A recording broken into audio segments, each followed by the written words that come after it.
வணக்கம் நண்பர்களே, இன்றைக்கி நம்ம இந்த வீடியோவில் பார்க்க போகிறது என்ன அப்படின்னு பார்த்தீங்கன்னா 8th ஸ்டாண்டர்ட் இயல் 1 தாங்க நம்ம பார்க்க போகிறோம். ஆல்ரெடி நம்ம 6th ஸ்டாண்டர்ட் 7th ஸ்டாண்டர்ட் எல்லாமே நோட்ஸ் நம்ம டேர்ம் வைஸாக நம்ம கொடுத்துருக்குறோம். 8th ஸ்டாண்டர்ட் 9th பொறுத்த வரைக்கும் நமக்கு டேர்ம் வைஸ் கிடையாது. அதனால் நம்ம இயல் 1, 2 அப்படின்னு நம்ம வரிசையாக கொடுக்க போகிறோம். இயல் 1ல் பார்த்தீங்கன்னா நமக்கு உரைநடை, செய்யுள், அதுக்கப்புறம் இலக்கணம், சம்டைம்ஸ் திருக்குறளும் இருக்கும் சில இயலில். ஸோ எல்லாமே நம்ம கவர் பண்ணி நம்ம கொடுக்க போகிறோம். புக் இன்சைட்லேருந்து அவுட் சைட்லேருந்து எல்லாமே நம்ம கொடுக்குறோம். வீடியோ ரொம்பவே யூஸ்ஃபுல்லாக இருக்கும். கண்டிப்பாக பொது தமிழில் நல்ல மார்க் ஸ்கோர் பண்ணுறதுக்கு உங்களுக்கு ரொம்பவே பயனுள்ள வீடியோ தான் இருக்கும். ஸோ இதனால் உங்களோட ஃப்ரெண்ட்ஸ், ரிலேட்டிவ்ஸ் யாராவது டிஎன்பிசி, டிஎன்டெட், பிஇஓக்கு ப்ரிப்பேர் பண்ணிகிட்டு இருக்காங்க அப்படின்னா கண்டிப்பாக நம்ம வீடியோவை ஷேர் பண்ணுங்கள். ரொம்பவே யூஸ்ஃபுல்லான வீடியோஸாக இருக்கும். இதுக்கு முன்னாடி போட்ட வீடியோஸ்னால் நீங்கள் பார்க்கணும் அப்படின்னா நம்ம சேனல்ஸில் இருக்குது. 6th, 7th அதுக்கப்புறமா சயின்ஸ் நம்ம கொடுத்துருக்கோம். வேணுங்கிறவங்க செக் பண்ணி பாருங்கள். இப்போ நம்ம ஃபஸ்ட் கொஸ்டின் பார்க்கலாமா? 8th ஸ்டாண்டர்ட் இயல் 1 நமக்கு என்ன கொடுத்துருக்காங்க அப்படின்னா தமிழ் மொழி வாழ்த்து. அதில் இருக்கக்கூடிய வினாக்கள் நம்ம ஃபஸ்ட்டு பார்க்கலாம். கொஷின் நம்பர் 1 பாருங்கள். மக்கள் வாழும் நிலப்பகுதியை குறிக்கும் சொல் வைப்பு. மக்கள் வாழும் நிலப்பகுதியை குறிக்கும் சொல் வைப்பு. கொஷின் நம்பர் 2 பாருங்கள். சூழ்களி நீங்க தமிழ் மொழி ஓங்க துலங்குக வையகமே என்று பாடியவர் யாருன்னு பார்த்தீங்கன்னா பாரதியார். கொஷின் நம்பர் 3 பாருங்கள். பாரதியாரின் விடுதலை போராட்டத்திற்கு வித்திட்ட இதழ்கள் இந்தியா, விஜயா. இந்த இரண்டு இதழ்களும் தான் விடுதலை போராட்டத்திற்கு வித்திட்ட இதழ்கள். ஓகேவா? இது ப்ரீவியஸ் இயர் கொஷின், நோட் பண்ணி வச்சுக்கோங்க. அடுத்து கொஷின் நம்பர் 4 பாருங்கள். பாரதியாரின் உரைநடை நூல்கள் எதெல்லாம் அப்படின்னு பார்த்தீங்கன்னா சந்திரிகையின் கதை, தராசு. இந்த ரெண்டுமே பாரதியாரின் உரைநடை நூல்கள். ஓகேவா? நெக்ஸ்ட் கொஷின் நம்பர் 5 பாருங்கள். பாரதியாரின் சிறப்பு பெயர்கள். ஸோ அவருக்கு என்னென்ன சிறப்பு பெயர்கள்லாம் இருக்குது அப்படின்னு பார்த்தீங்கன்னா சிந்துக்கு தந்தை, செந்தமிழ் தேனி, புதிய அறம் பாட வந்த அறிஞன், மரம் பாட வந்த மறவன். இது எல்லாமே பாரதியாரின் சிறப்பு பெயர்கள். ஸோ இது ரொம்ப ரொம்ப முக்கியம், நோட் பண்ணி வச்சுக்கோங்க. அடுத்து கொஷின் நம்பர் 6 பாருங்க. மரம் பாட வந்த மறவன் என பாரதியாரை புகழ்ந்தவர் யார் அப்படின்னு பார்த்தீங்கன்னா பாரதிதாசன். ஓகேவா? யார்? பாரதிதாசன். நெக்ஸ்ட் கொஷின் நம்பர் 7 பாருங்க. வாழ்க நிரந்தரம் வாழ்க தமிழ்மொழி வாழிய வாழியவே என்ற பாடல் இடம்பெற்ற நூல். இந்த பாடல் வரிகள் நமக்கு தமிழ்மொழி வாழ்த்தில் இருக்கக்கூடிய அந்த பாடல் பகுதியில் முதல் வரியே இதுதான் நமக்கு. வாழ்க நிரந்தரம் வாழ்க தமிழ்மொழி வாழிய வாழியவே. ஸோ இது இடம்பெற்ற நூல் என்னன்னு கேட்டிருக்காங்க. ஸோ நூல் என்ன அப்படின்னு பார்த்தீங்கன்னா பாரதியாரின் கவிதைகள் அந்த தொகுப்பில் இருந்து தான் இதை எடுத்திருப்பாங்க. ஓகேவா? அடுத்து கொஷின் நம்பர் 8 பாருங்கள். ஒரு பொறுத்துக கொடுத்துருக்கோம். இது புக்கில் இருக்கக்கூடிய சொல்லும் பொருளும். வன்மொழி. வன்மொழினா வளமிக்க மொழி. சூழ்களி. சூழ்ந்துள்ள அறியாமை, இருள். தொல்லை. தொல்லைனா பழமை, துன்பம். நிரந்தரம் காலம் முழுமையும். இசை. இசைனா புகழ். ஓகேவா? ஸோ இது ரொம்ப முக்கியம், நீங்கள் நோட் பண்ணிக்கோங்க. நெக்ஸ்ட் கொஸ்டின் நம்பர் 9 பாருங்கள். பாடல் அடிகளின் இறுதியில் வரும் சொற்கள் ஒரே ஓசையில் முடிவது என்ன அப்படின்னு பார்த்தீங்கன்னா ஆன்சர் இயைபு. அதை என்ன சொல்லுவோம் அப்படின்னா இயைபு அப்படின்னு சொல்லுவோம். ஓகேவா? ஸோ இரண்டாம் எழுத்து ஒன்றி வருவது நம்ம எதுகைன்னு சொல்லுவோம். முதல் எழுத்து ஒன்றி வருவது மோனைன்னு சொல்லுவோம். இங்கே இறுதி எழுத்து ஒன்றி வருவதுன்னு கேள்விருக்காங்க. ஸோ அப்போ என்னது? இயைபு. ஓகேவா? நெக்ஸ்ட் கொஸ்டின் நம்பர் 10 பாருங்கள். என்றென்றும் பிரித்து எழுத கிடைப்பது என்று கூட்டல் என்றும். ஓகேவா? அடுத்து கொஸ்டின் நம்பர் 11 பாருங்கள். வானம் அளந்தது. வானம் கூட்டல் அளந்தது. நெக்ஸ்ட் கொஸ்டின் நம்பர் 12 பாருங்கள். அறிந்தது ப்ளஸ் அனைத்தும் சேர்த்து எழுத கிடைப்பது அறிந்ததனைத்தும். இதில் ஒரு தா வரும் சேர்த்தும். அறிந்ததனைத்தும். ஓகே. நெக்ஸ்ட் கொஸ்டின் நம்பர் 13 பாருங்கள். வானம் ப்ளஸ் அறிந்த சேர்த்து எழுத கிடைப்பது வானம் அறிந்த. வானம் அறிந்த. வானம் அறிந்த. ஓகேவா? மா அந்த எழுத்து வரும். வானம் அறிங்க. அதாவது இம் ப்ளஸ் ஆ இந்த ரெண்டும் சேர்ந்து நமக்கு எப்படி வரும்? மா. ஓகே. அதான் மா. வானம் அறிந்த. ஓகே. 14 பாருங்கள். இது பாடல் ஆழிக்கு இணை. அந்த பாடலிருந்து நம்ம எடுத்துக்கிறோம். கொஷின் நம்பர் 14 பாருங்கள். தமிழை அமுதோடும் நிலவோடும் வானோடும் ஒப்பிட்டு பாடியவர் யார் அப்படின்னு பார்த்தீங்கன்னா பாரதிதாசன். ஓகேவா? எதோடு ஒப்பிட்டு பாடியிருக்காரு? அமுதோடும் நிலவோடும் வானோடும் ஒப்பிட்டு பாடியவர் யார்? பாரதிதாசன். ஓகேவா? அடுத்து கொஷின் நம்பர் 15 பாருங்கள். ஆழிக்கு இணை கிடந்ததே தமிழ் ஈண்டு என்று இரட்டர மொழிதல் மூலம் தமிழையும் கடலையும் ஒப்பிட்டு பாடியவர் யார் அப்படின்னா சந்த கவிமணி தமிழ் அழகனார். ஓகேவா? ஆழிக்கு இணை கிடந்தே தமிழ் ஈண்டு என்று இரட்டர மொழிதல் மூலம் தமிழையும் கடலையும் ஒப்பிட்டு பாடியவர் யார் அப்படின்னு பார்த்தீங்கன்னா சந்த கவிமணி தமிழகனார். ஓகேவா? அப்போ தமிழை வந்து நிலவோடும் அமுதோடும் வானோடும் ஒப்பிட்டு பாடியவர் வந்து யார்? பாரதிதாசன். அதே தமிழை வந்து இரட்டர மொழிதல் மூலம் ஒப்பிட்டு தமிழையும் கடலையும் ஒப்பிட்டு பாடியவர் வந்து சந்த Kavimani Tamizhazhaganar. Okay, next question number 16 பாருங்க. இரட்டர மொழிதல் எனப்படுவது. இரட்டர மொழிதல் அப்படின்னா என்னன்னா ஸ்லேடை தான் என்ன சொல்லுவாங்க? இரட்டர மொழிதல் அப்படின்னு சொல்லுவாங்க. ஓகேவா? அடுத்து கொஸ்டின் நம்பர் 17 பாருங்க. தமிழழகனின் இயற்பெயர் என்னன்னா சண்முக சுந்தரம். என்ன பெயர்? சண்முக சுந்தரம். அடுத்து கொஸ்டின் நம்பர் 18 பாருங்க. ஒரு சொல் அல்லது தொடர் இரு பொருள் தருமாறு அமைவது. அதுதான் என்ன சொல்லுவாங்க அப்படின்னா இரட்டர மொழிதல் அப்படின்னு சொல்லுவாங்க. அதுக்கு இன்னொரு பேர் தான் என்னது? ஸ்லேடே. ஓகே, நெக்ஸ்ட் கொஸ்டின் நம்பர் 19 பாருங்க. அந்த கவிமணி என அழைக்கப்படுபவர் தமிழழகனார். ஸோ இது வந்து ரொம்ப ரொம்ப இம்பார்ட்டன்ட் ப்ரீவியஸ் இயர் கொஸ்டின். ஓகேவா? இந்த சிறப்பு பெயர்கள்லாம் ரொம்ப ரொம்ப முக்கியம். அப்போ சந்த கவிமணி அப்படின்னா யாருன்னா தமிழழகனார். ஓகேவா? நெக்ஸ்ட் கொஸ்டின் நம்பர் 20 பாருங்க. இளம் வயதிலேயே இலக்கண புலமையும் செய்யுள் இயற்றும் ஆற்றலும் பெற்றவர் யார் அப்படின்னு பார்த்தீங்கன்னா சந்த கவிமணி தமிழழகனார். நீங்கள் படிக்கும்போதே இதை வந்து தமிழழகனார் படிக்காமல் சந்த கவிமணி தமிழழகனார் அப்படியே படித்து பழகுங்க. உங்களுக்கு அந்த சிறப்பு பெயரோடு உங்களுக்கு ஞாபகம் இருக்கும். ஓகேவா? அடுத்து கொஸ்டின் நம்பர் 21 பாருங்கள். சந்த கவிமணி தமிழழகனார் எத்தனை சிற்றிலக்கிய நூல்களை படைத்துள்ளார் அப்படின்னு பார்த்தீங்கன்னா 12 சிற்றிலக்கிய நூல்களை அவர் என்ன செய்திருக்காரு? படைத்துள்ளார். கொஸ்டின் நம்பர் 22 பாருங்க. தமிழ் எதனை அணிகலன்களாக கொண்டது? ஓகேவா? தமிழ் எதனை அணிகலன்களாக கொண்டது அப்படின்னா 50 காப்பியங்களை அணிகலன்களாக கொண்டது. அடுத்து கொஸ்டின் நம்பர் 23 பாருங்க. ஒரு பொறுத்துக்கு கொடுத்துருக்கோம். இது புக்கில் இருக்கக்கூடிய சொல்லும் பொருளும். ஆழி அப்படின்னா கடல். ஆழினா என்னது? கடல். ஓகேவா? இது வந்து நமக்கு மேட்ச் த ஃபாலோயிங்கில் கேட்க வாய்ப்பு இருக்குது. நோட் பண்ணி வச்சுக்கோங்க. ஆழி கடல். துய்ப்பதால் கற்பதால் தருதலால். அடுத்தல மேவலால் அப்போ பொருந்துதலால் பெறுவதலால். நித்தம்னா நாள்தோறும். நித்தம்னா என்னது? நாள்தோறும். மெத்த வணிகலன் அப்படின்னா என்ன அப்படின்னா அணிகலன் அல்லது வந்து பெரிய வணிக கப்பலை தான் என்ன சொல்லுவாங்கன்னா மெத்த வணிகலன் அப்படின்னு சொல்லுவாங்க. ஓகேவா? இதை நோட் பண்ணி வச்சுக்கோங்க. அடுத்து கொஸ்டின் நம்பர் 24 பாருங்க. முத்தமிழ் மற்றும் முச்சங்கம் என்பவை. முத்தமிழ் அப்படின்னு சொன்னால் இயல் இசை நாடகம். முச்சங்கம் அப்படின்னா முதற்சங்கம், இடைச்சங்கம், கடைச்சங்கம். ஓகேவா? ஸோ இது வந்து நோட் பண்ணி வச்சுக்கோங்க. அடுத்து கொஸ்டின் நம்பர் 25 பாருங்கள். கடலானது தரும் 3 வகை சங்குகளாக பாடலில் கூறுவன. இப்பாடலில் வந்து முத்துக்களையும் சங்குகளையும் தருகின்றன அப்படின்னு வரும். ஸோ அதில் வந்து என்னென்ன சங்குகள் அப்படின்னு பார்த்தீங்கன்னா வெண்சங்கு, சலஞ்சலம், பாஞ்சசன்யம். ஓகேவா? இது வந்து ரொம்ப முக்கியம். நோட் பண்ணி வச்சுக்கோங்க. ஓகே, அடுத்து கொஸ்டின் நம்பர் 26 பாருங்க. வன்கீரை பாத்தியும் ஏற பரியாடுமே என்று பாடியவர். ஓகேவா? ஸோ இந்த ஸ்லேடு வரிகளை பாடியவர் யார் அப்படின்னு பார்த்தீங்கன்னா காலமேக புலவர். இவருடைய இயற்பெயர் என்ன அப்படின்னு பார்த்தீங்கன்னா வரதன். இவருடைய இயற்பெயர் வந்து வரதன். அடுத்து நம்ம பார்க்க போகிறது புக் பேக்கில் இருக்க மதிப்பீடு தான் நம்ம பார்க்க போகிறோம். கொஸ்டின் நம்பர் 27 பாருங்கள். தமிழ் தாய் 50 காப்பியங்களை டாஸ் அணிந்துள்ளாள். என்னதாக அணிந்துள்ளனா? அணிகலன்களாக. ஓகேவா? அடுத்து கொஸ்டின் நம்பர் 28 பாருங்கள். பெரிய கப்பல்கள் டாஸ் மீது செல்லும். ஆழினா கடல். ஓகேவா? அடுத்தல முத்தமிழ் பிரித்தெழுத கிடைப்பது 3 + தமிழ். கொஸ்டின் நம்பர் 30 பாருங்கள். தன் அலையினால் சங்கினை தடுத்து நிறுத்தி காக்கிறது. இத்தொடரின் தன் என்னும் சொல் எதனை குறிக்கிறது? தன் அலையினால். ஓகேவா? அப்போ தன்னுங்கிறது என்னதை குறிக்குது அப்படின்னு பார்த்தீங்கன்னா கடலை குறிக்கிறதா. ஓகேவா? எதனை குறிக்கிறது? கடலை குறிக்கிறது. அடுத்து நம்ம பார்க்க போகிறது உரைநடை பார்க்க போகிறோம். உரைநடை என்ன அப்படின்னு பார்த்தீங்கன்னா தமிழ் வரி வடிவ வளர்ச்சி. இந்த லெசன் வந்து ரொம்ப ரொம்ப இம்பார்ட்டண்டான லெசன். எல்லாருக்கும் ஒவ்வொரு கொஷினுமே நமக்கு ரொம்ப இம்பார்ட்டன்ட். நீங்கள் கவனமாக பார்த்து தெரிஞ்சு வச்சுக்கோங்க. ஓகேவா? கொஷின் நம்பர் 31 பாருங்கள்.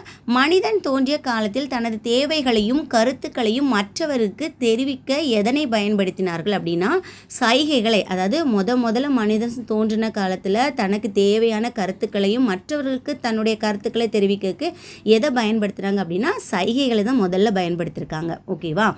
அதுக்கப்புறமா தான் ஒலி எழுப்பியிருப்பாங்க. அந்த ஒலிக்கு அப்புறமா தான் சொற்கள் வந்திருக்கும். ஓகே, ஸோ அது நம்ம பார்க்கலாம். அடுத்த கொஸ்டின் நம்பர் 32 பாருங்கள். பழங்காலத்தில் மனிதன் தன் பின்னால் வரும் தலைமுறையினருக்கு தனது கருத்துக்களை தெரிவிக்க தன் எண்ணங்களை குறியீடாக எங்கு பொறித்து வைத்தான் அப்படின்னு பார்த்தீங்கன்னா பாறைகளிலும் குகைகளிலும். பின்னாடி வரக்கூடிய சன்னதிகளுக்கு தன்னுடைய எண்ணங்கள் தன்னுடைய கருத்துக்கள்லாம் அவங்களுக்கு வந்து தெரியப்படுத்தணும் அப்படிங்கிறதுக்காக அவங்க எங்கே குறியீடாக வச்சுருக்காங்க அப்படின்னு பார்த்தீங்கன்னா பாறைகளிலும் குகைகளிலும். ஓகேவா?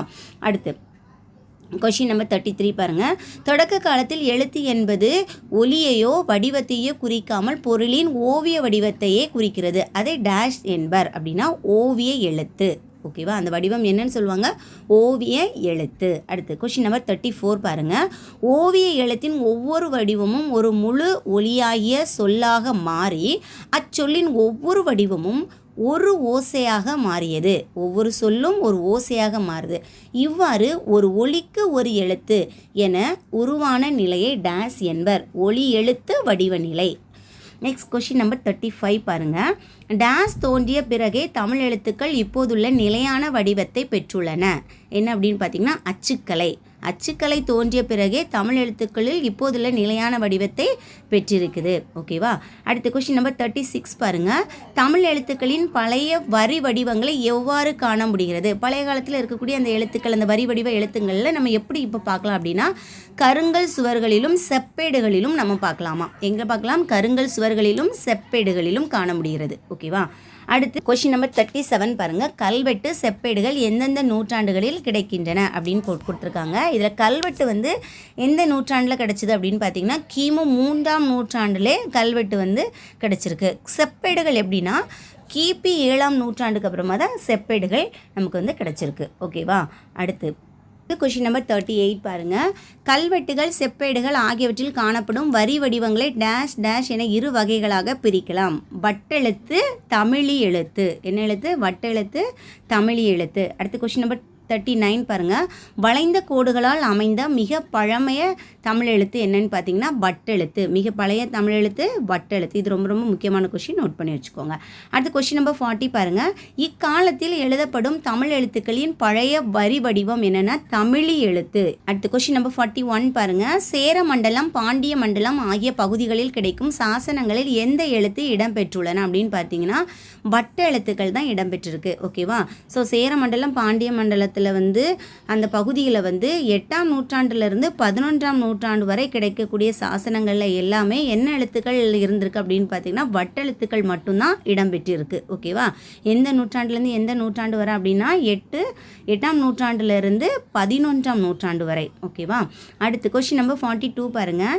எந்த அரசரின் ஆட்சி காலத்திற்கு பிறகு கிடைக்கும் கல்வெட்டுகளில் பழைய தமிழ் எழுத்துக்கள் காணப்படுகின்றன அப்படின்னு பார்த்தீங்கன்னா முதல்ல வந்து சேரமண்டலம், பாண்டிய மண்டலம் வந்து 8ஆம் நூற்றாண்டுலேருந்து 11ஆம் நூற்றாண்டு வரை கிடைச்ச சாசனங்கள்ல எல்லாமே வட்டெழுத்துக்கள் இருந்திருக்கு.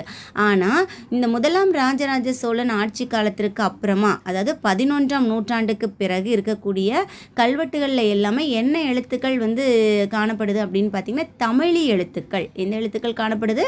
தமிழி எழுத்துக்கள். ஓகேவா.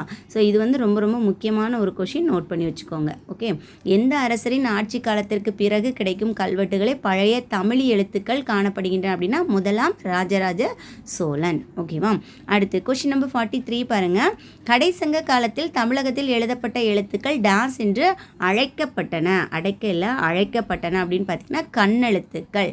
கடைசங்க காலத்தில் தமிழகத்தில் எழுதப்பட்ட எழுத்துக்கள் டாஸ் என்று அழைக்கப்பட்டன கண்ணெழுத்துக்கள். இது ரொம்ப ரொம்ப முக்கியமான ஒரு கொஷின், இது நோட் பண்ணிக்கோங்க. இது அடிக்கடி கேட்ட வினாதான். ஓகேவா. அடுத்து கொஷின் நம்பர் 44 பாருங்கள். தென் தமிழ்நாட்டில் கண்டுபிடிக்கப்பட்ட கல்வெட்டுகளில் பிராமி வரி வடிவத்துடன் வேறு என்னென்ன வரி வடிவங்கள் காணப்படுகின்றன அப்படின்னு பார்த்தீங்கன்னா தமிழி, தரமிழி, திராவிடி. ஓகே. தமிழி, தரமிழி, திராவிடி. அடுத்தல கொஷின் நம்பர் 45 பாருங்கள். சங்ககால கல்வெட்டுகளில் உள்ள வரி வடிவம் அசோகர் காலத்திய பிராமி வரி வடிவத்திலிருந்து வேறுபடுகிறது. இச்செய்தியை அரிலி தமிழ் எபிகிராஃபி என்னும் தன் ஆய்வு நூலில் வெளிப்படுத்தியவர் யார் அப்படின்னு பார்த்தீங்கன்னா ஐராவதம் மகாதேவன். ஸோ இந்த கொஷின் இப்போ வந்து புது புக்கில் இருக்குது. பழைய புக்கில் வந்து இந்த தெரிந்து கொள்வோங்கிற பாக்ஸில் இது கிடையாது. ஓகேவா. ஸோ இப்போ இருக்கக்கூடிய நியூ புக்கில் தெரிந்து கொள்வோம் அப்படிங்கிற ஒரு பாக்ஸில் இந்த கொஷின், இதுக்கு மேலே இருக்கக்கூடிய கொஷின்ஸ் எல்லாமே அதில் தான் இருக்குது. ஓகேவா. சப்போஸ் வந்து இவர் எந்த நூலில் வந்து வெளிப்படுத்தினார் அப்படின்னு கூட கேட்கலாம். அரிலி தமிழ் எபிகிராஃபி. இது வந்து நீங்கள் தெரிஞ்சு வச்சுக்கோங்க. ரெண்டுமே நீங்கள் வந்து தெரிஞ்சு வச்சுக்கணும். எப்படி கொஷின் கேட்டாலும் ஆன்சர் பண்ணுற மாதிரி இதை தெரிஞ்சு வச்சுக்கோங்க. ஓகேவா. அடுத்து கொஸ்டின் நம்பர் 46 பாருங்க. பழந்தமிழர் வரி வடிவத்தை தமிழி பிராமி என்று அழைக்காமல் தமிழி என்றோ பழந்தமிழ் என்றோ அழைக்க வேண்டும் என்று வேண்டுகோள் விடுத்தவர் யார் அப்படின்னு பார்த்தீங்கன்னா ஐராவதம் மகாதேவன். ஓகேவா. அடுத்து கொஸ்டின் நம்பர் 47 பாருங்க. தமிழ் மொழியை எழுத ஒரு வகை எழுத்துக்கள் வழக்கில் இருந்தன என்பதற்கு சான்றாக கூறும் கல்வெட்டு என்ன அப்படின்னு பார்த்தீங்கன்னா அரச்சலூர் கல்வெட்டு. எந்த கல்வெட்டு அப்படின்னு பார்த்தீங்கன்னா அரச்சலூர் கல்வெட்டு. இந்த கொஷின் ரொம்ப முக்கியமான கொஷின், நோட் பண்ணி வச்சுக்கோங்க. அடுத்து கொஷின் நம்பர் 48 பாருங்கள். அரச்சலூர் கல்வெட்டில் டேஸ் கலந்து எழுதப்பட்டிருந்தன அப்படின்னு பார்த்தீங்கன்னா தமிழ் எழுத்தும் வட்டெழுத்தும் கலந்து எழுதப்பட்டன. அதாவது அந்த கல்வெட்டில் என்னென்ன எழுத்துக்கள்லாம் கலந்து எழுதியிருப்பாங்க அப்படின்னா தமிழ் எழுத்தும் வட்டெழுத்தும் ரெண்டுமே சேர்ந்த தான் அந்த கல்வெட்டில் வந்து எழுதியிருக்கும். ஓகேவா? அடுத்தால கொஷின் நம்பர் 49 பாருங்கள். ஓலைகளில் நேர்கோடுகளையும் புள்ளிகளையும் எழுதுவது கடினம் என்பதால் எதனை அதிகமாக பயன்படுத்தினர் அப்படின்னா ஓலைச்சுவடிகளில் வந்து நேர்கோடு போடணும்னா ஓலை வந்து கிழிஞ்சிரும். அதான் புள்ளி வைக்கும்போது அந்த இது வந்து கிழிய வாய்ப்பு இருக்குது. அதனால் அந்த வளைக்கோடுகள் இதுதான் அதிகமாக என்ன செய்கிறாங்க பயன்படுத்தியிருக்காங்க. ஓகேவா? அடுத்து கொஷின் நம்பர் 50 பாருங்கள். பாறைகளில் செதுக்கும் போது வளைக்கோடுகளை பயன்படுத்த முடியாது என்பதால் டேஸ் பயன்படுத்தப்பட்டன. ஓகேவா? ஸோ ஓலைச்சுவடியில் வந்து புள்ளி வைக்க முடியாது அப்படிங்கிறதுக்காக அவங்க வந்து வளைக்கோடுகளை பயன்படுத்தினாங்க. இது பாறைகளில் செதுக்கும் போது வளைக்கோடுகளை பயன்படுத்த முடியாது அப்படிங்கிறனால எதை பயன்படுத்தியிருக்காங்க அப்படின்னா நேர்கோடுகள் பயன்படுத்தியிருக்காங்க. ஓகே, நெக்ஸ்ட் நம்பர் 51 பாருங்கள். எகர ஒகர குறில் எழுத்துக்களை குறிக்க எழுத்துக்களின் மேல் புள்ளி வைக்கும் வழக்கம் டேஸ் காலத்தில் இருந்து வந்துள்ளது அப்படின்னு பார்த்தீங்கன்னா தொல்காப்பியர் காலத்திலிருந்தே இது இருக்குதான். ஓகேவா? அதாவது எடுத்துக்காட்டாக இது எப்படி சொல்லியிருக்காங்க அப்படின்னா ஏக்கு மேலே ஒரு புள்ளி இருக்கும். ஓகேவா? இதில் இல்லை, ஏக்கு மேலே ஒரு புள்ளி வச்சாங்கன்னா அதை வந்து எப்படி சொல்லுவாங்க அப்படின்னா எது அப்படின்னு ரீட் பண்ணுவாங்க. அதே இது எது அப்படின்னா அதை வந்து எப்படி ஒழிப்பாங்க அப்படின்னா ஏது அப்படின்னு ஒழிப்பாங்களாம். ஓகேவா? முன்னாடி புள்ளி வச்ச எழுத்துக்களை எழுதுதானே வழக்கத்தில் இருந்திருக்கு. ஸோ அப்போ வந்து இந்த புள்ளி வச்ச எழுத்துக்களை எப்படி அவங்க வந்து உச்சரிப்பாங்க அப்படின்னு பார்த்தீங்கன்னா ஏக்கு மேலே புள்ளி இருந்துச்சுன்னா அதை வந்து எது அப்படின்னு சொல்லுவாங்களாம். எது அப்படி இருந்துச்சுன்னா அதை ஏது அப்படின்னு நெடிலாட்டு உச்சரிப்பாங்களாம். ஓகேவா? அடுத்து கொஷின் நம்பர் 52 பாருங்கள். நெடிலை குறிக்க ஒற்றை புள்ளிக்கு பதிலாக இக்காலத்தில் டேஷும் ஐகார உயிர்மெய்யை குறிக்க எழுத்துக்கு முன் இருந்த டேஷும் பயன்படுத்தப்படுகிறது. அதாவது நெடிலை குறிக்க இப்போ நம்ம வந்து என்ன பயன்படுத்துகிறோம் அப்படின்னா துணைக்கால் பயன்படுத்துகிறோம். ஆமாவா இல்லையா? இப்போது நெடில் எழுத்து அப்படின்னா கா அப்படின்னா நம்ம பக்கத்தில் என்ன போடுவோம், இப்படி ஒரு துணைக்கால் போடுறோம். ஓகேவா? இப்போ நம்ம வந்து வழக்கத்தில் இருக்கிறது இதுதான். ஆனால் முன்னாடி அவங்க என்ன பண்ணுறாங்க அப்படின்னா கா போட்டு புள்ளி வச்ச இதை தான் அவங்க என்ன சொல்லுவாங்கன்னா நெடில் எழுத்து அப்படின்னு சொல்லியிருக்காங்க. இதை எப்படி உச்சரிப்பாங்க அப்படின்னா கா அப்படின்னு உச்சரிப்பாங்க. அதை மாற்றி நம்ம இப்போ எப்படி அதுக்கு பதிலாக போட்டிருக்கோம், துணைக்காலாக நம்ம மாற்றிருக்கோம். ஓகேவா? அதே மாதிரி தான் ஐகார உயிர்மையை குறிக்க எழுத்துக்கு முன் எதை போட்டிருக்காங்க அப்படின்னா முன்னாடி என்னென்னா இப்படி இரண்டு புள்ளி வச்சு கா போட்டிருந்தா அதை வந்து கைன்னு நம்ம அப்போ சொல்லியிருக்காங்க. 2 புள்ளி வச்சு ஒரு கா போட்டாங்கன்னா இதுதான் கை. இப்போ நம்ம என்ன பண்ணுவோம், அதுக்கு முன்னாடி ஒரு இணைக்கொம்பு சேர்க்குறோம். இந்த இணைக்கொம்பு சேர்த்து இதை நம்ம என்னன்னு சொல்கிறோம், கை. இதை கைன்னு சொல்கிறோம். ஓகேவா? ஸோ இதுதான் வித்தியாசம். அதாவது காக்கு பக்கத்தில் புள்ளி போட்டதை நம்ம வந்து அதை மாற்றி இப்போ நம்ம எப்படி எழுதுகிறோம் அப்படின்னா அதுக்கு பக்கத்தில் துணைக்கால் போட்டு கான் நம்ம எழுதுகிறோம்.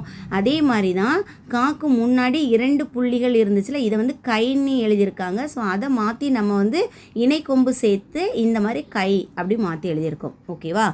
கொஷின் நம்பர் 53 பாருங்கள். ஔகார உயிர்மையை குறிக்க எழுத்தின் பின் இருந்த இரட்டை புள்ளிக்கு பதிலாக டேஸ் பயன்படுத்தப்படுகிறது. என்ன பயன்படுத்துகிறாங்க அப்படின்னா கொம்புக்கால் பயன்படுத்துகிறாங்க. ஓகேவா? எது பயன்படுத்துகிறாங்க அப்படின்னா கொம்புக்கால் பயன்படுத்துகிறாங்களா? அது எப்படி அப்படின்னு பார்த்தீங்கன்னா இப்போ வந்து நம்ம வந்து காங்கிற ஒரு புள்ளி காங்கிற எழுத்துக்கு பக்கத்தில் ஒரு புள்ளி சேர்க்கும்போது இதை எப்படி நம்ம எழுதுனாங்க கா அப்படின்னு நம்ம வந்து துணைக்கால் போட்டு நம்ம இப்போ எழுதுகிறோம்.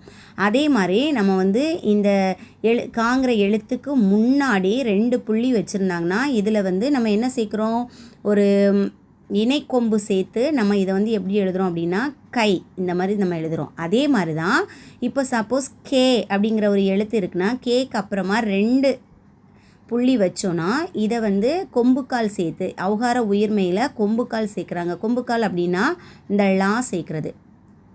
இது வந்து எப்படி மாறுது அப்படின்னா கவ் ngau சவ் அந்த வரிசையில் வரக்கூடியதாக மாறுது. அப்போது காக்கு முன்னாடி புள்ளி வச்சா எப்படி, காக்கு பின்னாடி புள்ளி வச்சா எப்படி மாறுது அப்படிங்கிறத சொல்லியிருக்காங்க.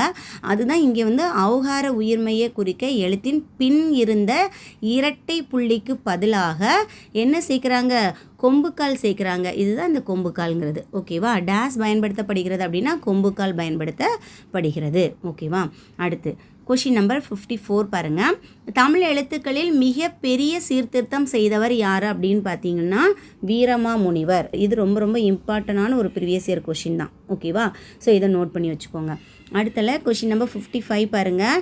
எகர ஒகர வரிசையில் புள்ளிகளால் ஏற்படும் குழப்பங்களை களைந்தவர். அதாவது இந்த மாதிரி புள்ளி வச்சு வரும்போது நிறைய கன்ஃபியூஷன் வருதுல்ல. ஸோ அந்த புள்ளிகளால் ஏற்படும் குழப்பங்களை களைந்தவர் யார் அப்படின்னு பார்த்தீங்கன்னா வீரமாமுனிவர். அதனால தான் நம்ம சொல்லியிருக்கோம் தமிழ் எழுத்துக்களில் மிகப்பெரிய சீர்திருத்தத்தை கொண்டு வந்தவர் யார் அப்படின்னு பார்த்தீங்கன்னா வீரமாமுனிவர். ஓகேவா? இவர் தான் அதுக்கப்புறமா என்ன பண்ணியிருக்காரு, புள்ளி வச்ச எழுத்துக்கள் வேண்டாம், அதில் வந்து நிறைய குழப்பங்கள் வருது அப்படிங்கிறதாக அவர் என்ன பண்ணியிருக்கா அப்படின்னா ஏ அப்படிங்கிறத வந்து எகர வரிசையில் ஏன்னா குறிரெழுத்தாகவும் ஏக்கு கீழே ஒரு அடிக்கோடிட்டு இருந்தால் இதை நெடிலாகவும் நம்ம எடுத்துக்கணும். அதே மாதிரி ஓங்கிறதுல வந்து இதில் வந்து சுழி சேர்த்தோன்னா இதை வந்து ஓ அப்படிங்கிற ஒரு நெடில் எழுத்தாகவும் நம்ம பயன்படுத்தணும் அப்படின்னு ஒரு சீர்திருத்தத்தை கொண்டு வந்தவர் யார் அப்படின்னு பார்த்தீங்கன்னா வீரமாமுனிவர் தான். ஓகேவா? அடுத்து மதிப்பீடு கொடுத்துருக்கோம் பாருங்கள். இது புக் பேக்கில் இருக்கக்கூடியதான். இது வந்து கொஷின் நம்பர் 56 பாருங்கள். தமிழ் எழுத்துக்கள் இப்போதுள்ள நிலையான வடிவத்தை பெற டேஸ் காரணமாக அமைந்தது அப்படின்னு பார்த்தீங்கன்னா அச்சுக்கலை. அடுத்து கொஷின் நம்பர் 57 பாருங்கள். வளைந்த கோடுகளால் அமைந்த மிக பழைய தமிழ் எழுத்து டேஸ் என அழைக்கப்படுகிறது. இது நம்ம முன்னாடி பார்த்த கொஷின்ஸ் தான். ஓகேவா? வட்டெழுத்து, வளைந்த கோடுகளால் ஓகேவா அமைந்த மிக பழைய தமிழ் எழுத்து வட்டெழுத்து. அடுத்து கொஷின் நம்பர் 58 பாருங்கள். தமிழ் எழுத்து சீர்திருத்த பணியில் ஈடுபட்டவர் யார் அப்படின்னு பார்த்தீங்கன்னா தந்தை பெரியார். அடுத்து ஒரு நிரப்புக கொடுத்துருக்கோம் பாருங்கள். கொஷின் நம்பர் 59 பாருங்கள். கடைச்சங்க காலத்தில் எழுதப்பட்ட தமிழ் எழுத்துக்கள் டேஸ் என அழைக்கப்பட்டன, கண்ணெழுத்துக்கள். அடுத்து கொஷின் நம்பர் 60 பாருங்கள். எழுத்துக்களில் புள்ளிகளால் ஏற்படும் குழப்பங்களை களைந்தவர் வீரமாமுனிவர். புள்ளிகளால் ஏற்படும் குழப்பங்களை களைந்தவர் வீரமாமுனிவர்.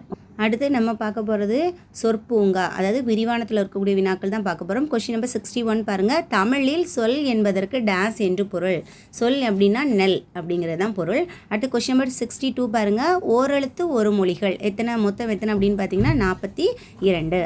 கொஷின் நம்பர் 63 பாருங்கள். ஓரெழுத்து ஒரு மொழியில் நெடில் எழுத்துக்கள் எத்தனை என நன்னூலார் கூறுகிறார்.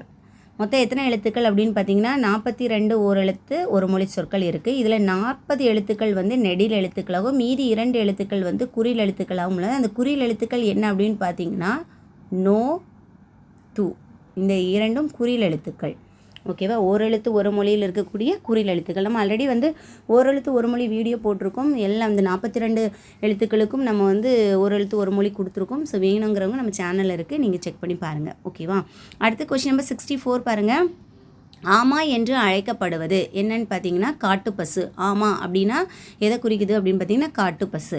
அடுத்தலாம் கொஷின் நம்பர் 65 பாருங்கள். ஓரெழுத்து ஒரு மொழியில் குறைந்த எழுத்துக்களை கொண்ட வரிசை எந்த வரிசை அப்படின்னு பார்த்தீங்கன்னா யா வரிசை. எகர வரிசை மட்டும்தான் ஓரெழுத்து ஒரு மொழியில் குறைந்த வரிசையை கொண்டது. அதில் ஒரே ஒரு எழுத்து தான் வரும். அது எந்த எழுத்து அப்படின்னு பார்த்தீங்கன்னா யா. அதாவது உயிரெழுத்துக்களில் ஆ, இ, ஊ, ஏ, ஐ, ஓ இதெல்லாம் உயிரெழுத்தில். மகர வரிசையில் பார்த்திங்கன்னா மா, மீ, மூ, மே, மை, மோ இந்த எழுத்துக்களை வரும். அதே மாதிரி மகர வரிசை, தகர வரிசை, பகர வரிசை, நா வரிசை, கா வரிசை, சா வரிசை, வா வரிசை இந்த மாதிரி வரிசைகளில் எகர வரிசை மட்டும்தான் எப்படி வரும்னா குறைந்த எழுத்துக்களை கொண்டது. அதில் ஒரே ஒரு எழுத்து மட்டும்தான் வரும். அது எது அப்படின்னு பார்த்திங்கன்னா யா. ஓகேவா? அடுத்து கொஷின் நம்பர் 66 பாருங்கள். முள்ளம்பன்றியின் பழம்பெயர் என்ன அப்படின்னு கொடுத்துருக்காங்க. முள்ளம்பன்றியின் பழமையான பெயர் என்ன அப்படின்னு பார்த்தீங்கன்னா எய்ப்பன்றி. ஓகேவா? அடுத்து கொஷின் நம்பர் 67 பாருங்கள். செந்தமிழ் அந்தனர் என அழைக்கப்படுவர் ரா இளங்குமரனார். யார் அப்படின்னு பார்த்தீங்கன்னா ரா இளங்குமரனார். இது வந்து ரொம்ப ரொம்ப முக்கியமான ஒரு ப்ரீவியஸ் இயர் கொஷின். ஓகேவா? ஸோ செந்தமிழ் அந்தனர்னா யார்? ரா இளங்குமரனார். அடுத்து கொஷின் நம்பர் 68 பாருங்கள்.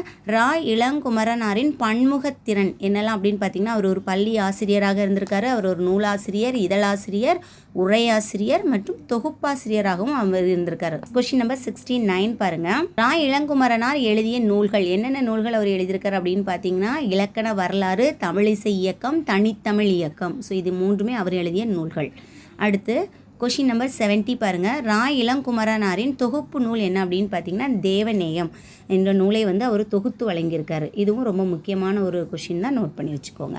அடுத்து கொஷின் நம்பர் 71 பாருங்கள். ரா இளங்குமரனார் திருச்சிக்கு அருகில் அல்லூரில் டேஸ் தவச்சாலையும் டேஸ் நூலகமும் அமைத்துள்ளார் அப்படின்னு பார்த்தீங்கன்னா திருவள்ளுவர் தவச்சாலையும் பாவனர் நூலகத்தையும் அவர் அமைச்சிருக்காரு. எந்த இடத்துல அப்படின்னு பார்த்தீங்கன்னா திருச்சிக்கு அருகில் உள்ள அல்லூரில். ஓகேவா? ஸோ அதை மாற்றி கூட கேட்கலாம், எந்த இடத்துல அவர் அமைச்சார்னு கூட கேட்கலாம். ஸோ இதுவும் நோட் பண்ணிக்கோங்க.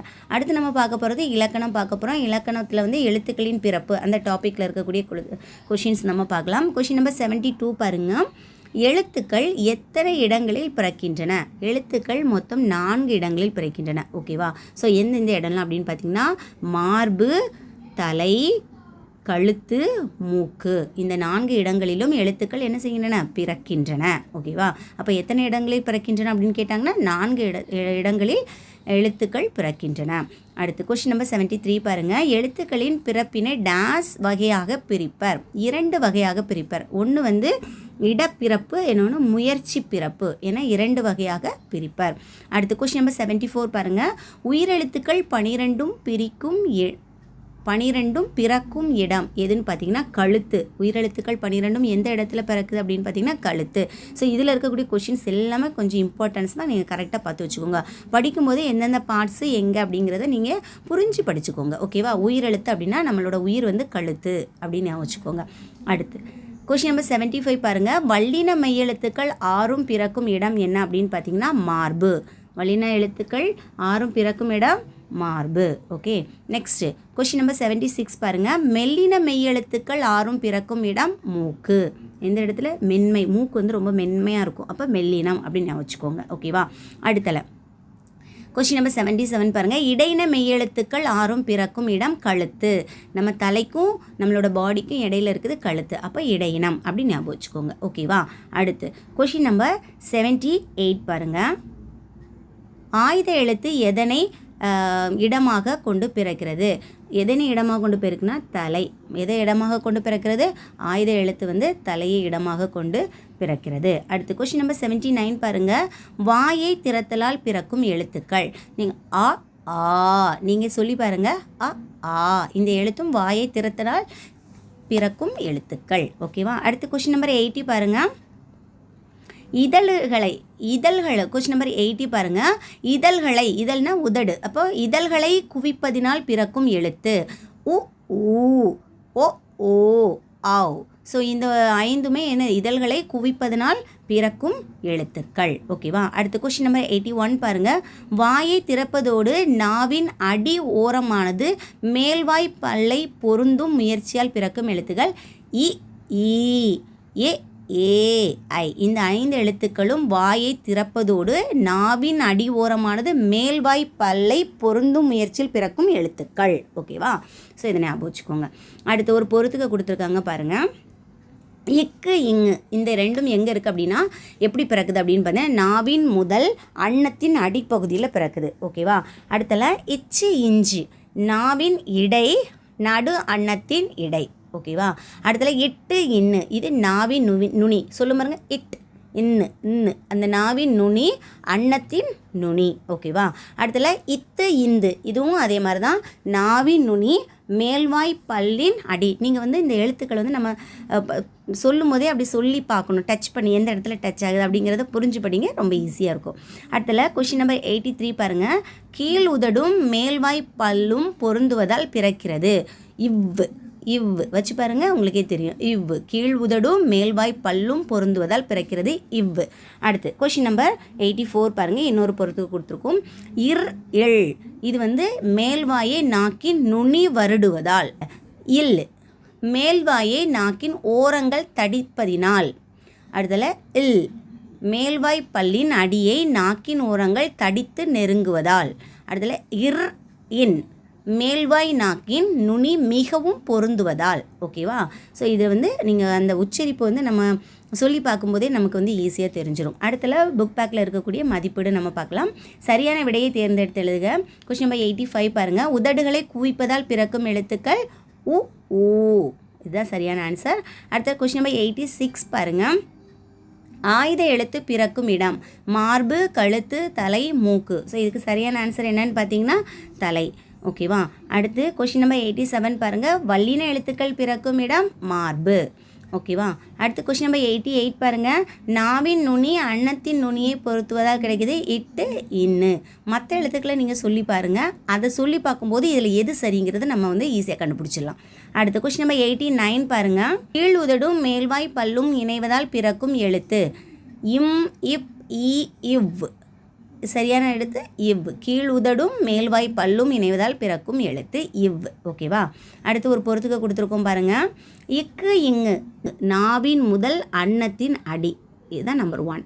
அடுத்தது இச்சு இஞ்சு நாவின் இடை அன்னத்தின் இடை. இது நம்பர் 2. இட்டு இன்னு நாவின் நுனி அன்னத்தின் நுனி. இது நம்பர் 3. அடுத்தல இத்து இந்து. இதில் சரியாக நமக்கு பொறுத்து இருக்கிறது என்னென்னு பார்த்தீங்கன்னா நாவின் நுனி மேவாய் பல்லின் அடி. ஸோ இதுதான் 4. அடுத்து நம்ம பார்க்க போகிறது என்ன அப்படின்னு பார்த்தீங்கன்னா மகாகவி சுப்பிரமணிய பாரதியாரை பற்றி நம்ம கொஞ்சம் அவுட் சோர்ஸ் கொடுத்துருக்கோம். ஸோ இது வந்து ரொம்ப யூஸ்ஃபுல்லாக இருக்கும். இதையும் நம்ம ஒன் டைம் வந்து ரிவைஸ் பண்ணிக்கலாம். ஸோ இதில் கொஞ்சம் தான் நம்ம பார்த்துருக்கோம். அந்த புக்கில் இருக்கக்கூடிய நூல்வெளிகள் மட்டும் தான் பார்த்துருக்கோம். இது வந்து நம்ம கொஞ்சம் எக்ஸ்ட்ரா அவரை பற்றி நம்ம தெரிஞ்சிக்க வேண்டிய விஷயங்கள் இதில் கொடுத்துருக்கேன். இதுவும் கண்டிப்பாக பார்த்து வச்சுக்கோங்க. மகாகவி சுப்பிரமணிய பாரதியார் தமிழ் மொழியின் மிக சிறந்த கவிஞர் மற்றும் விடுதலை போராட்ட வீரர் ஆவார். ஓகேவா. அடுத்து இவரோட இயற்பெயர் என்னன்னு பார்த்தீங்கன்னா சி சுப்பிரமணியன். இவருடைய பெற்றோர் சின்னசாமி ஐயர், லட்சுமி அம்மாள். மனைவி வந்து செல்லம்மாள். இவர் எப்போ பிறந்திருக்கார் அப்படின்னா டிசம்பர் 11, 1882. ஓகேவா. இவர் பிறந்த ஊர் என்னன்னு பார்த்தீங்கன்னா எட்டயபுரம். எந்த மாவட்டம் அப்படின்னா தூத்துக்குடி மாவட்டத்தில் உள்ள எட்டயபுரத்தில் இவர் பிறந்திருக்காரு. அடுத்தால இவருடைய மறைவு எப்போ அப்படின்னு பார்த்தீங்கன்னா செப்டம்பர் 11, 1921 1921 அவர் வந்து மறைஞ்சிருக்காரு. ஓகேவா. அப்புறம் இவருடைய சிறப்பு பெயர்கள் என்னென்ன பெயர்கள் அப்படின்னு பார்த்தீங்கன்னா மகாகவி, தேசிய கவி, பாட்டுக்குறு புலவன், புது கவிதையின் தந்தை, நீடுதுயில் நீங்க பாடி வந்த நிலா ஏன்னா அப்புறம் சிந்துக்கு தந்தை, மரம் பாடி வந்த மறவன். ஸோ இந்த மாதிரி அவர் வந்து சிறப்பு பெயரோடு கூறியவர் யார் அப்படின்னு பார்த்தீங்கன்னா பாரதிதாசன். ஓகேவா. அடுத்தலாம் ஒரு குறிப்பு கொடுத்துருக்கோம் பாருங்கள். இவருக்கு எப்போ இந்த பாரதிங்கிற பட்டம் கிடச்சி அப்படின்னு பார்த்தீங்கன்னா இவருக்கு 11 வயது இருக்கும்போது இவரின் கவித்திறமையை பாராட்டி எட்டயபுரம் மன்னர் பாரதி அப்படின்னா கலைமகள் அப்படிங்கிற ஒரு பட்டத்தை அவருக்கு வந்து வழங்கியிருப்பார். இதெல்லாம் வந்து ப்ரீவியஸ் இயர் கொஷின். அதனால தான் உங்களுக்கு நான் வந்து தேடி நான் கொண்டு வந்திருக்கேன். ரொம்பவே யூஸ்ஃபுல்லாக இருக்கும். நம்ம வீடியோஸில் நீங்கள் எங்கேயும் போய் தேடணும் அப்படின்லாம் இல்லை. எல்லாமே பக்காவாக உங்களுக்கு நான் வந்து நோட்ஸ் நான் கொடுத்துட்டு வரேன். கண்டிப்பாக நம்மளோட சேனலுக்கு ஒரு பெரிய லைக்கு கொடுங்க. அப்படியே உங்களோட சப்போர்ட்டும் எனக்கு கண்டிப்பாக நீங்கள் கொடுப்பீங்க அப்படிங்கிறத நான் ரொம்ப நம்புகிறேன். அடுத்து முக்கிய படைப்புகள். இவருடைய படைப்புகள் என்னென்னு பார்த்தீங்கன்னா அவர் எழுதிய சில முக்கியமான புத்தகங்கள் மற்றும் பாடல்கள் கீழே கொடுத்துருக்கோம் பாருங்கள். முப்பெரும் பாடல்கள் என்னென்னு பார்த்தீங்கன்னா பாஞ்சாலி சபதம், கண்ணன் பாட்டு, குயில் பாட்டு. குழந்தை பாடல்கள் வந்து பாப்பா பாட்டு, புதிய ஆத்திச்சூடி. உரைநடை நூல்கள் என்னென்ன அப்படின்னு பார்த்தீங்கன்னா ஞானரதம், தராசு, சந்திரிகையின் கதை. ஓகேவா. இது வந்து அவருடைய உரைநடை நூல்கள். அப்போது ஃபஸ்ட்டில் இருக்கிறது வந்து முப்பெரும் பாடல்கள், குழந்தை பாடல்கள், உரைநடை நூல்கள். இந்த 3மே அவருடைய முக்கியமான படைப்புகள். ஓகேவா. அடுத்தால இவருடைய இதழியல் பணி என்னன்னு பார்த்தீங்கன்னா அவர் பல இதழ்களுக்கு ஆசிரியராகவும் இருந்திருக்காரு, துணை ஆசிரியராகவும் இருந்திருக்காரு. ஸோ என்னென்ன அப்படின்னு பார்த்தீங்கன்னா சுதேச மித்ரன், இந்தியா. ஸோ இந்த இந்தியா அப்படிங்கிற இதழில் தான் அவர் முதல்ல வந்து அரசியல் கருத்து படங்களை வந்து வெளியிட்டிருப்பார். ஓகேவா. ஸோ அப்போ அரசியல் கருத்து படங்களை வெளியிட்ட முதல் இதழ் என்னன்னு கேட்டிங்கன்னா இந்தியா. பாரதியாரின் இதழ் என்னன்னு கேட்டிங்கன்னா இந்தியா. அடுத்தல பாலபாரதம் அப்படின்னா அவருடைய ஆங்கில இதழ். அடுத்தல விஜயா. இது எல்லாமே அவருடைய இதழ் தான். ஓகேவா. ஸோ இதை நோட் பண்ணி வச்சுக்கோங்க. அடுத்தல முக்கிய கூற்றுகள். யாமறிந்த மொழிகளிலே தமிழ் மொழி போல் இனிதாவது எங்கு காணோம். ஸோ இது வந்து யாருடைய வரிகள்? பாரதியாருடைய வரிகள். அடுத்தல தேமதுர தமிழோசை உலகமெங்கும் பரவும் வகை செய்தல் வேண்டும். அடுத்தல காக்கை குருவி எங்கள் ஜாதி. அடுத்து காக்கை குருவி எங்கள் ஜாதி. தனி ஒருவனுக்கு உணவில்லை எனில் ஜகத்தினை அழித்திடுவோம். இது புகழ்பெற்ற அவருடைய கூற்றுகள். ஓகேவா. ஸோ கண்டிப்பாக உங்களுக்கு இந்த வீடியோ பிடிச்சிருக்கும் அப்படின்னு நினைக்கிறேன். இந்த வீடியோ பிடிச்சிருந்துன்னா நம்ம சேனல் அப்படியே ஒரு பெரிய லைக் கொடுங்க. உங்களோட சப்போர்ட்டை ரொம்ப கொடுங்க. நீங்கள் நிறைய பேர் பார்க்குறீங்க அப்படியே நம்ம சேனலை மறக்காமல் சப்ஸ்கிரைப் பண்ணி வச்சுக்கோங்க. அடுத்து இன்னொரு வீடியோவில் பார்க்கலாம். நன்றி, வணக்கம்.